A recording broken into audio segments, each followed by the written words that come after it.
is a normal human, people. Lalu is not, you know, like from a different planet or something. He is a human.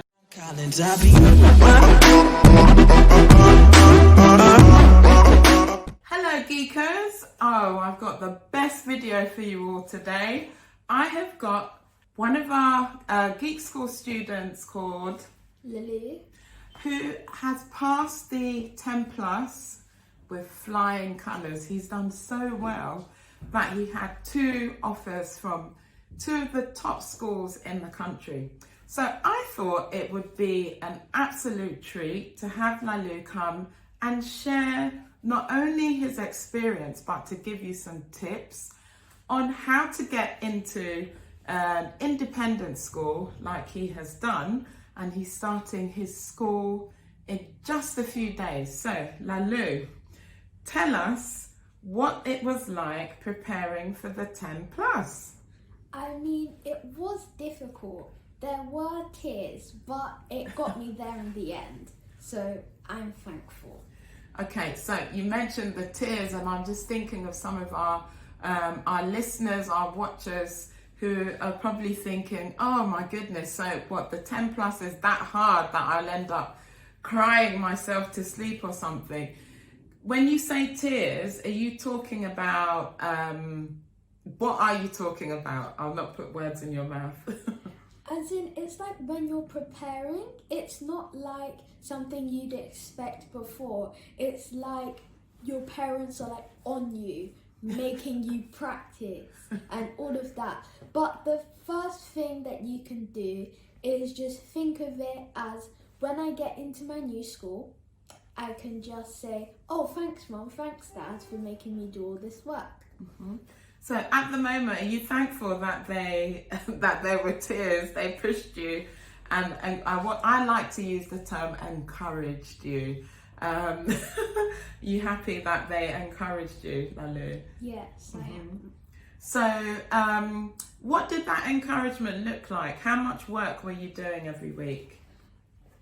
Every week I would say about maybe 14 papers at the least, 2 each day, and their time. And I did struggle at first, but then the more I did it, the more it got easier, and that just prepared me for the exam. Good. So how did you do the 2 papers? Was it like after school, or did you split it in the day? I used to do some in the morning before I went to school, and others I would do after school, and I would spend 3 to 4 hours working. Okay, so did you have any fun time? Because I'm thinking, goodness, some of our geekers who are watching this probably going to think, what? 3 or 4 hours? When am I going to go on my Nintendo Switch, PS4, YouTube to watch the latest Geek School YouTube video and all the rest of it? Did you have any fun in between? Well, I did, and my parents would play games with me, because at the time I did have a Nintendo Switch Lite, which I got for Christmas, but it was off limits, and I was very upset. Right, okay, so when did it go off limits then? It went off limits just at the end of Christmas. Oh, but then your exam was in January though. Yeah. Yeah, I mean, come on guys, don't you think that's fair enough?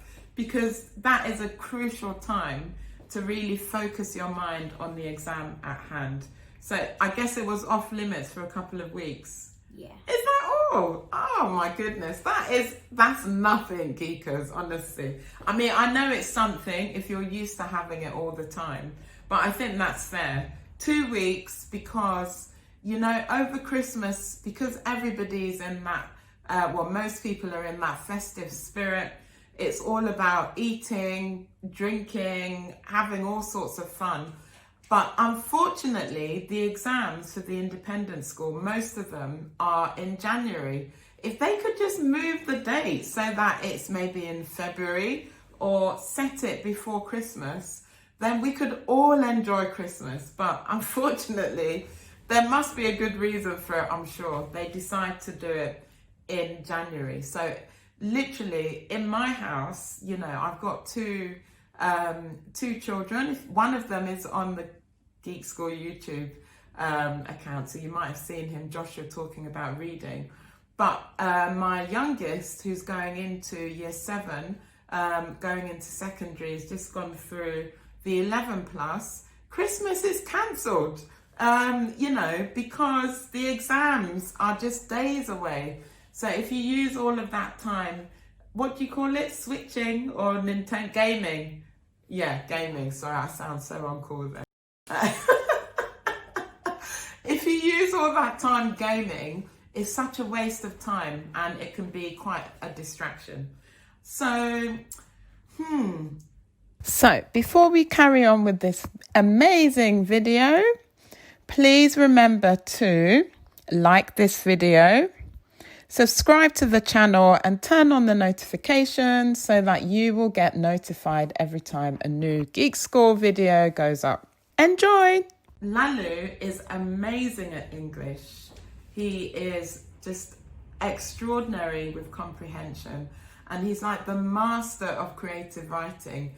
You've actually heard one of his pieces on the Geek School YouTube channel, The Persuasive Writing.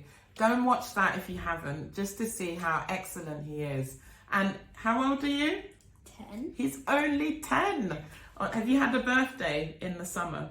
Yeah, my birthday was on the 7th of July. Right, so he's literally just turned 10 not that long ago. So what made you so great at English? Reading was one of my best ways to get better at writing, because I would spend 1.5 hours at the least reading under my covers with a torch, and my parents wouldn't know. So I could maybe go on to 1 hour and 45 minutes and then get tired, but then I would slap myself in the face just saying, no, I need to read more. I am hungry for words. I need to read more. So then I would just spend so long reading under my covers. And the best thing is that my parents didn't even know, so I was having so much fun. Do you see, you can have fun with words. This is what I tell students all the time. And they always look at me like I'm an alien. This is a normal human, people. Lalu is not, you know, like from a different planet or something. He is a human. He's not, you know, some sort of, I don't know, machine covered in flesh. And he loves reading. If you read some of his work, you would understand why. So reading, I don't know that I would recommend to our geekers that they read under the covers with a torch when their parents think they're asleep. But you know, all that time when you're fiddling with your thumbs, you know, on those gadgets that don't do much, if you use just a bit of that time, you know, I think it would go a very long way. So what type of books did you read then, Lalu?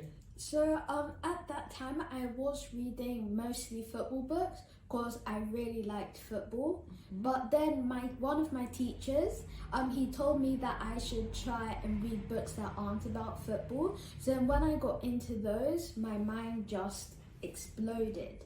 I almost felt like my world had just opened to a fairy tale. Wow. So basically reading different genres of books exposed you to the delights of all the different types of books to read. That's amazing, honestly, and I guess you just couldn't get enough then. So how many books do you read a week now, would you say? I'm reading 4 books right now. At the same time? No, not at the same time.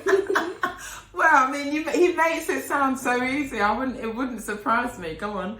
I read lots of books. I alternate between lots of books because then I feel like each chapter I read just opens up a door every single time. Because new words, new phrases, and I learned. And when I was in year 4, I didn't really understand the literary devices, most of them, but then reading gave me a better understanding, so it's very helpful. So for those who are wondering, what does he mean, literary devices? He's talking about similes, metaphors, personification, and so on, isn't it? Yeah. And so, when you use those in your creative writing, it shows a maturity in the writing and it earns top marks. So did you ever memorize any of these devices, or do you make them up when you write? I really just make them up, because whenever I'm given a task to write, I just think, okay, I zone out, then when I think of metaphors, I think of similes, and then they're all rushing in my head like little tiny race cars. Honestly, and this is another thing that I say, to students and to parents as well. Do not memorize any of these things, because when you write pre-made similes and metaphors, often they're used in the wrong context and it seems so unnatural, and it stands out so much to anyone who's marking. There's a book called Descriptosaurus, which I know a lot of students use, and they memorize the different phrases to use for different weather, different moods. And when you read it, it just doesn't sound the same as using your creative ability to create your own literary devices. And so it sounds really forced. It sounds quite fake. That book and that series of books is there to help, learn about those devices and learn how to use them, not to just learn them by rote and then just pump them out without thinking about the context. So how about maths? Because believe it or not, geekers, he is also amazing at maths, honestly. He generally works with the children who are a year older, and in many instances he gets much higher scores than they do, and they're preparing for the 11 plus. So that gives you an idea of how much of a maths whiz Lalu is. So how did you prep for your maths? Really, what I did was I mostly did papers, and then I would read a lot of books about maths. And right now, my new school gave me some homework about Fibonacci, who is a man. He was a very talented mathematician, and he's one who invented the Fibonacci numbers. The sequences where you add like if you've got 1, 3, 4, you add 1 and 3 to get 4, and then the next would be 7 because you add 3 and 4. Honestly, and it's in the verbal reasoning papers, especially GL. It's also in some maths papers if they put the sequences on there. So now you know who created those. Great. So any closing tips then? Because at this time, I don't know if you know this, but the grammar school tests were supposed to take place in September, but most of the local authorities, Kent, Bexley, and so on, they've pushed them back. So the exams are either taking place in October or November. So it's sort of good because it means that students have got a bit more time once they get back to school to prepare. I think the more time they have is brilliant because many children haven't had much interaction with school, and so they need to get back onto it. But it also means that some of them are feeling the pressure a bit more because it's a longer wait until it's all over with. So any closing tips? I know you did the 10 plus, but literally the pluses are the same. Just forget the number, 11 plus, 10 plus, 11 plus, 13 plus, it's still preparing for an exam. So what tips would you give to our geekers who are preparing? I at first didn't want to, but when I got there, I was almost presented with this vibe that told me, oh, I really have to get into the school. So really, if you don't want to do it, then don't, because there's really no point in doing something you don't want to do. You mean the exam? Yeah. No, I mean, the thing with the 11 plus is a lot of children don't understand what all the fuss is about, or the 10 plus, you don't really get it until you go for the first exam, isn't it? And then you see all these other children who have clearly been preparing as well. And so just try and keep your motivation levels up. You've worked so hard to get to this point. Literally, we're now looking at just a few weeks until you do.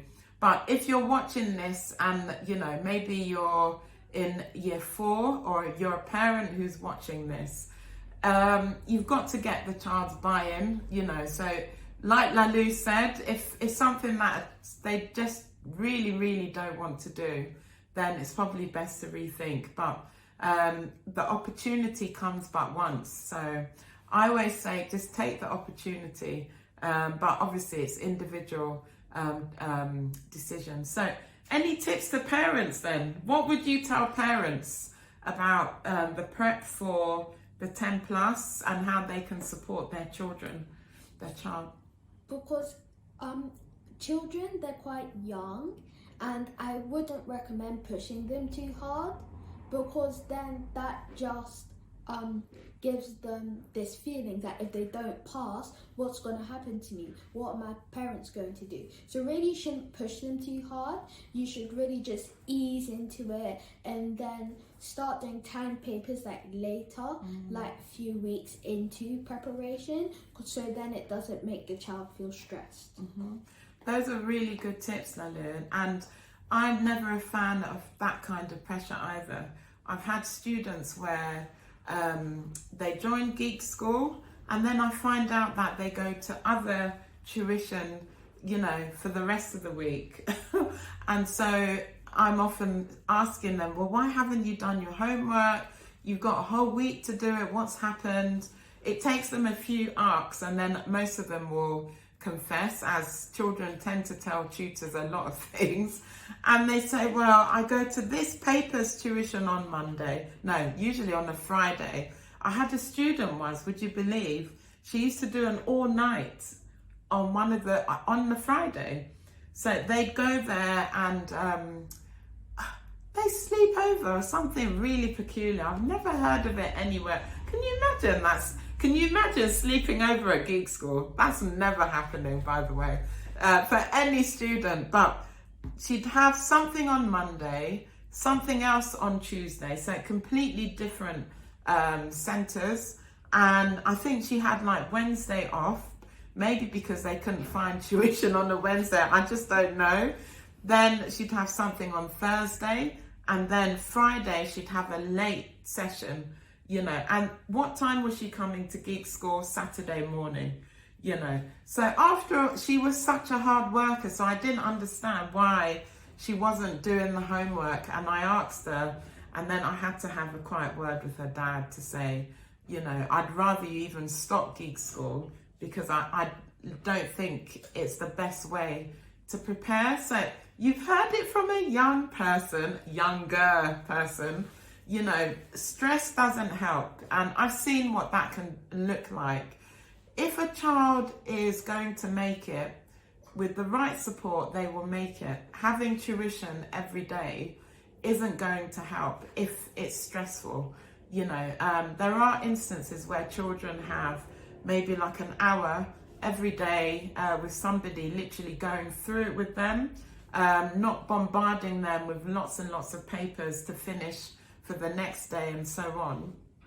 That can help, but it's about helping the child to understand what they need to do for the different subjects, so maths, English, verbal, non-verbal, creative writing, rather than, you know, doing 50 papers a week. Nobody actually marks it, but then everyone looks at the score, you know, and then it's, oh, why did you get that score? And so on. It just adds pressure. So that's not helpful. Better to do 2 hours a week. That's really effective. You know, the work is marked. Somebody goes through it with the child, explains where they've gone wrong, gives them tips on how to get them right, teaches any topics that they need help with. That's more effective, really. Oh, thank you so much, Lalu. You're welcome. And, you know, wishing you all the best for your new school. I know that you are going to do excellently. I'm sure we'll be reading about him doing some amazing things in the papers in years to come. I just know that this guy is going to go very far. And it's been such a privilege and an honour to have, you know, taught you at Geek School, you know, to know that you're one of the geekers and so on. So thank you very much, and I'll see you in the next video, everyone. Bye. Bye.